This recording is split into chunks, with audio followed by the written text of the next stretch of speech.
You know, when I spoke with you yesterday, you talked about how Sterling Shepard had a fantastic offseason and everything else, and unfortunately today he rolls his ankle. How disappointing was that to see him go down?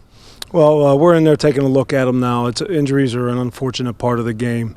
It looks like he has a sprain at this point. We'll see how he responds to treatment, but he'll work at it, and we'll get him back here on the field at some point. Getting the O-line and D-line to mix it up, I think would be pretty important as you try to establish a run game and establish a physical mentality. Yeah, absolutely. That's when we have the pads on. That's primary for everybody in the building is to get the offensive line, defensive line, linebackers, tight ends, and backs together and let them fit up, see who can fit their pads in from an offensive side and who can strain and sustain their blocks, and from a defensive side, see who can destroy the blocks.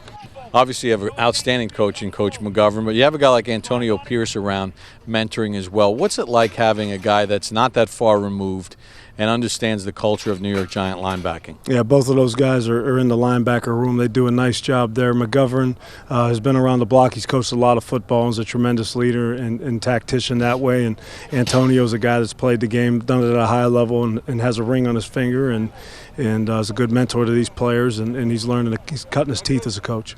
How curious are you to see how the guys now respond tomorrow, because you have another fully padded practice scheduled, to see sort of how they recover and then come back and work? Yeah, we're going to ramp them up tomorrow, and we're going to add a few things into practice tomorrow. Get the old 9-on-7 going with the half line drill, and try to again keep on building this thing until we get it to look the way we want it to look for Dallas. That's Odell Beckham Jr. joining us. There's nothing better than doing the show, and there's a really cool play that goes on behind us, and you can hear the fans react. Giants Training Camp Live. Daily reports continue tonight at 6 on MSG.